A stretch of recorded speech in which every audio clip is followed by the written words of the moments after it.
I know you've never seen me before, so this is like all news. I'm Dr. Anna Graf Williams, in case we haven't had the chance to talk before.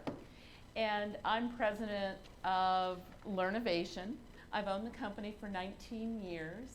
And I wandered out of higher education after being a full professor in a hospitality college teaching strategic marketing and hospitality planning.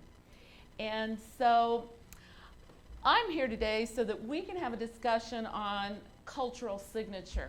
There's actually 3 parts to cultural signature that we want to kind of overview. The first one is, well, what is it? I mean, that'd be a good place for us all to start.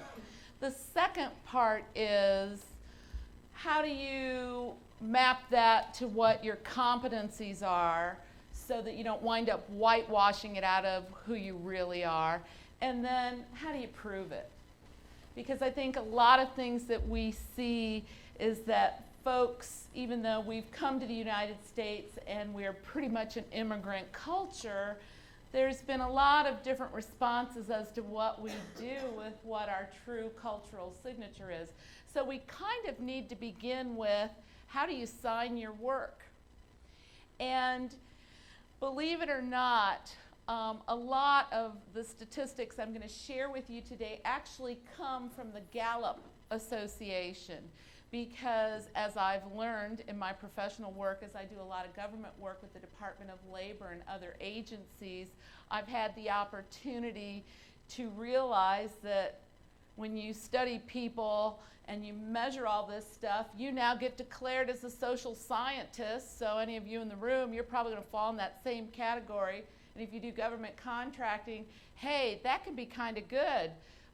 They figure you at an hourly rate a little higher than the university. Don't tell the university. Go ahead and get yourself a side gig. Come see me. I'll explain to you how that works. Okay? How do you sign your work? You know, we're all in here. We're doing our job. We know what's expected. We understand what we have to do to get the job done. But what's your signature look like? I'd like to kind of share with you today what that definition of culture is that kind of overlays, you know, what's color ink you're using that everybody sees no matter what. Because when you're not there and your work is standing alone, it still shows through. And I think a lot of us kind of get nervous about this or apologize for it. And we need to recognize and be comfortable with it and learn how to optimize it. And the best way to do it is to recognize how it matches to our knowledge, skills, and abilities. And then what evidence do we have? Because in the end, when we have this discussion, it's going to boil down to, when you did your job, did you get it done? Did you meet the standard? So let's talk. Values. Values are part of culture. They're how we were brought up. Let me share the one I was brought up with. I didn't even get this. It was a sign, and my dad had part of this in the shop. And he only had the second half of this. My father served in the Korean conflict. And now he was a farmer. His father was a farmer, and there were only 2 sons, so he could have had an exemption in the Korean conflict, but he went and served. Didn't make my grandfather happy, but my father was a certified diesel mechanic and did his service. And you'll note this sign here reads, "The difficult we do immediately, the impossible takes a little longer." Well, as a little kid, Dad always had in the machine shop, and we did a lot of repair work. My parents farmed over 2,000 acres with my uncle, and my dad felt we kids were staff. So my kids think they're staff because it's kind of a genetic thing, so you know how this works. So my dad only had the second half. The impossible takes a little longer. So my dad was of this mindset, just do it, long before Nike ever came out with that. So it never even occurred to me that not doing something was an option, you know? So that was just how it was. I'm the oldest of 4 kids, the oldest of 14 grandchildren, and my grandparents lived a mile away, and my cousins a mile and a quarter, and the other cousins just 20 miles away. And that was, you know, they kind of thought we were mafia because we kind of did everything ourselves, and the only thing we didn't do was mix and pour concrete. But we kind of had everything else kind of sewn up, butchered everything, you know, air conditioning, welding, electric, plumbing, hired men. Of course, I learned with my very first director of operations, who came from New Jersey. I'd be telling him about the farm. I'd be explaining who a hired man was. Talk about cultural signature. And I also mentioned that we always had, you know, guns in the rack, you know, in the trucks. So poor Dave from New Jersey, poor man. He thought they were hitmen. He thought our hired men were packing guns, and I'd be making reference to, you know, what you do. You have to use a weapon sometimes on the farm, right? Well, so poor Dave, it took him a year to finally get up the gumption to be sure we weren't knocking people off. But I got that explained to him clearly one day, so we got that all straightened out. But it's a cultural thing, okay? I want you to understand just where the underpinning of values come through, whether you speak them or can map them back to your background or not. Now, your communication style. In our case, or my case, we had hired men, people on the move, acres going. The meals became staff meetings. I grew up in a culture where,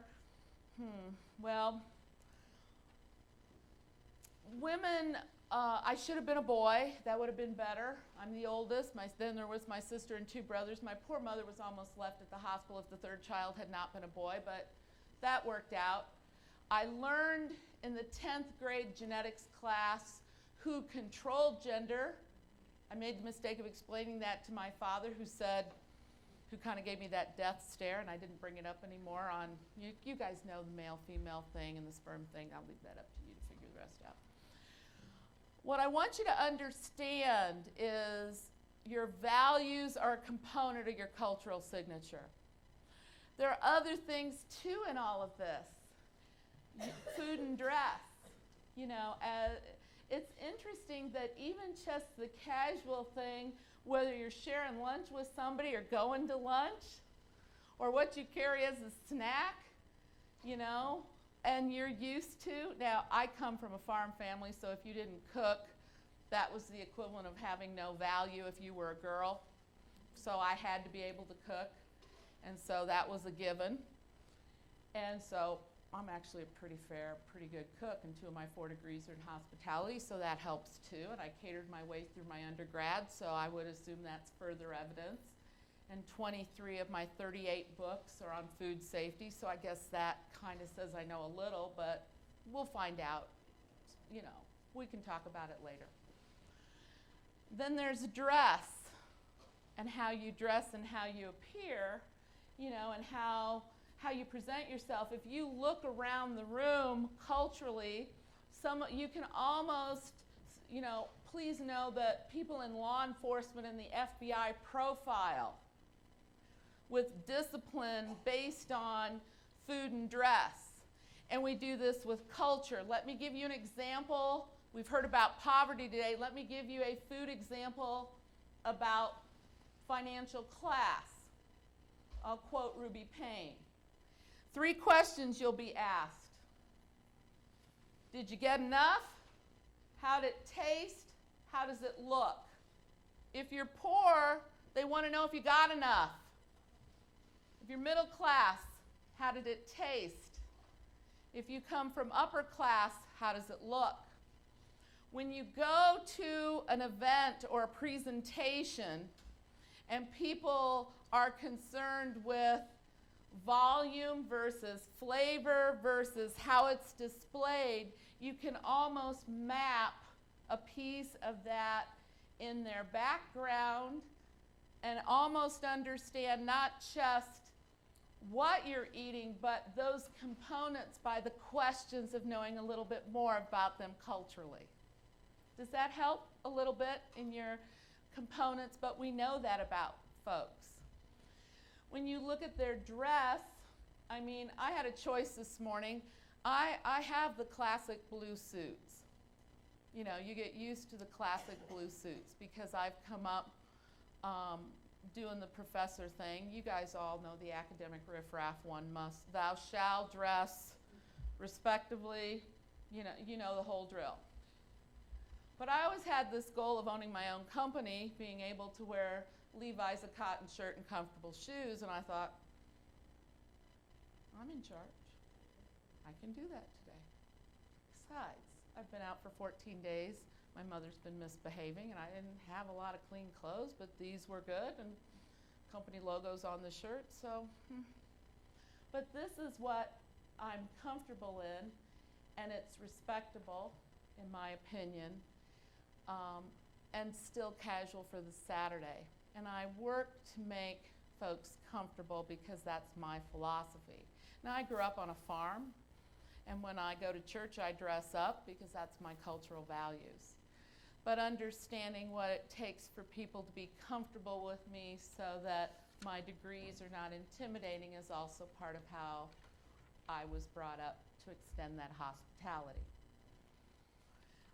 This here, we had 310 of my mother's closest friends over for a 75th birthday party. Family is part of culture. This would be my brother Paul, my dear beloved brother Paul, who's a farm manager for 25,000 acres. Every piece of machinery that he repairs and keeps in service has a minimum of 8 to 9 onboard computers, answering to satellites, banks of routers and servers, and he won't carry a cell phone. I must text my nephew, who gets him on the FM radio, or drives out and gets him, or I must send up smoke signals. But he does faithfully call my mother every Sunday and talk to her. Now, I have a sister who's deceased by 6 years, my younger sister, Rosie. Everybody should have a sister, Rosie. Rosie was the family comedian. I was the straight man, Paulie, a straight man. This is important to know. I'll tell you about this in a moment.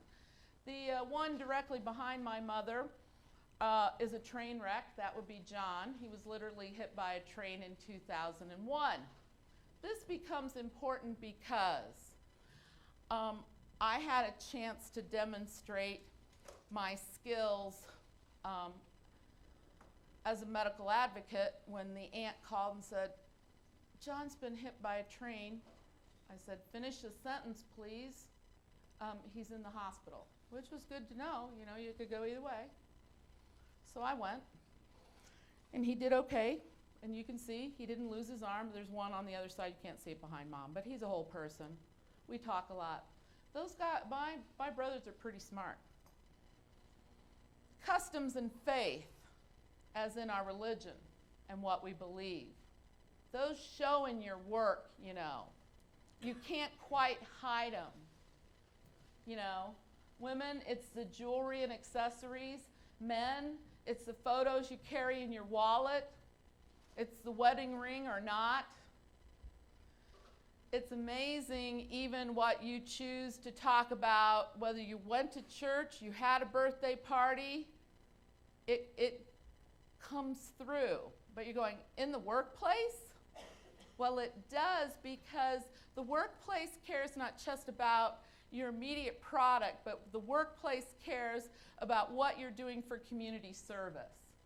And they're looking at that because that's your soft skills that they're quantifying, because they actually look at you as a human asset. All of you who are sitting here in academia, they didn't just look at your performance in the classroom.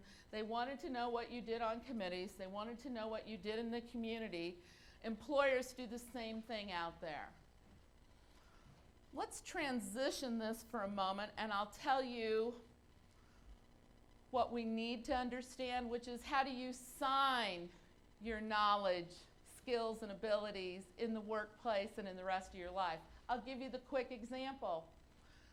This is a bit of a Scrum board. You all know what Scrum is. If you don't, it's a cool thing. I recommend you check it out. It's a process used in computer programming, which is basically a way to organize your thinking so you can do sprints on projects. Went home for Labor Day weekend. My mother decided she couldn't breathe. We had 15 people coming for Sunday dinner. She said to me first thing in the morning, I need you to take me to the hospital tomorrow.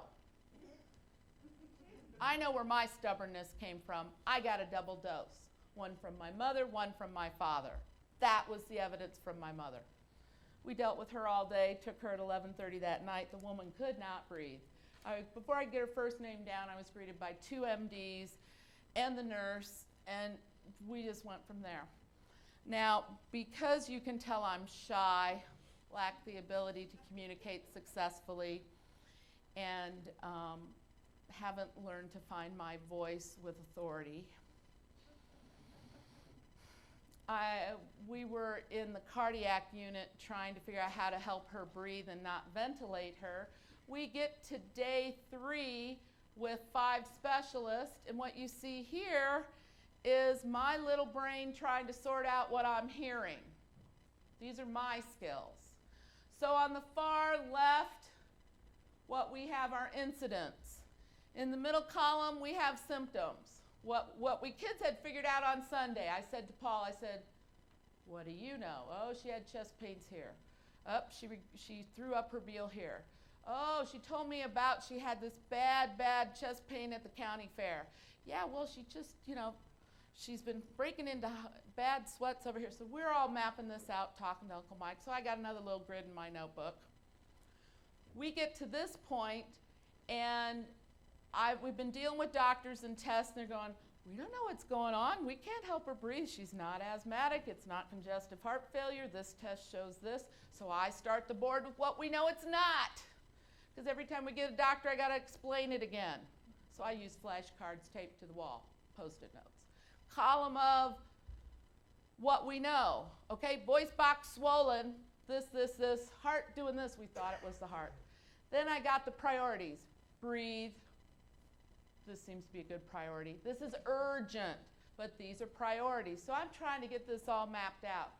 Meanwhile, if I had $1 for every time somebody asked me what I did, I could take us all out for a real nice party.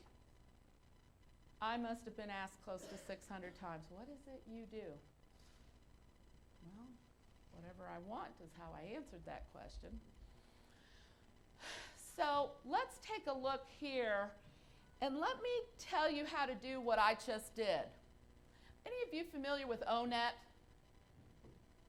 ONET is the Department of Labor's master list of knowledge, skills, and abilities for every job title. 1,007 plus 5,000 of their fuzzy friends, including all the task analysis. So I don't have to know what a doctor does. I don't have to know what a respiratory therapist does. I just have to understand and be able to do the gap. Because I'm not very smart. I grew up on Sesame Street, but I can match. And I can know what I know, and I can know what I don't know, and I can know what I got to figure out. And so all I am is good at Sesame Street. I may have a PhD, but that's all I know. I highly recommend you think about that. But how I was brought up, if it's impossible, and the doctor on day 2 said to me about our mother, we may not figure out what's wrong with her. I said, wait a minute, this is the 4th time this woman can't breathe. We're gonna get to the source of the problem. It's my shy, unassertive nature again coming through. So I need to show you the proof of where we got. This would be my mother on morphine, and a little something we found that if she took this one off-label medication, it happened to be Xanax, she felt better. She had lost enough weight from what they had given her on the Lasix that her bracelets would slip off, so she wore them on her ears. The nurses were kind of shocked, so they slipped her a do not resuscitate bracelet, which she did not have originally, but we kids threatened her with one. And so that's what you see on her chest. So she was feeling better by day 6. I was happy that Mom had improved this much. But let me tell you, mothers, and my mother refers to herself as the Energizer Bunny. Oy, she's a handful, man. I don't know who's going to take care of me in my old age. My kids are like already have all abdicated, so I don't know what I'm going to do. And then my brother Paul, the one who won't carry a cell phone, is in there, and he's going, Mom, I think it's all about you calming down. I highly recommend that you get adult coloring books. And I go, what? He goes, yes. Do you know that the latest thing is to have adult coloring books? They're relaxing and calming. So he goes, Google it. This is the brother who won't touch technology unless it's on a tractor. So I'm being told to Google this. So I get out my smartphone. I go on Amazon. There are 87 coloring books available for all of us in the room. We could have anything from flowers to animals to relaxing anything that we could color with. So the next day he goes to Walmart, and they've got a footprint with over 60 coloring books to choose from, with crayons and pencils and markers. And he brings my mom in this lovely soiree, and she's very happy. And so we had gone from needing to ventilate her 6 days earlier in the ICU to this.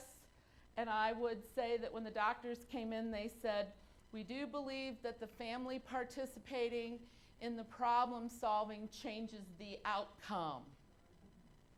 So this is where we were. So I'm offering you the proof of my cultural signature for my crazy Post-it notes on the board and the influence in the pudding. And so when you're out here and you're trying to figure out, and you're a little concerned if you can show your true cultural colors, you can.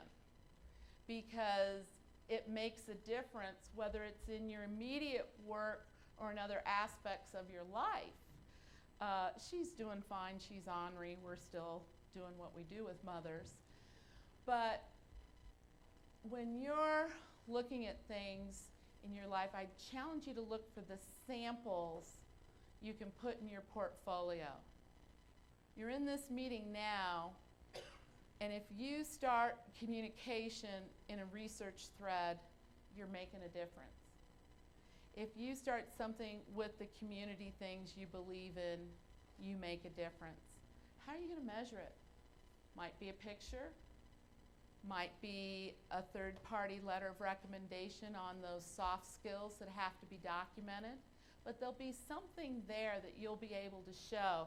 And when you're having to either deal with a conflict, and we did have a few, or you're having to help somebody reward you for what you're worth, you don't have to whitewash away where your values, your background are what make you who you are, because they actually have enhanced what you can do, because you just map them right over there to your own knowledge, skills, and abilities, and that gives you what you are.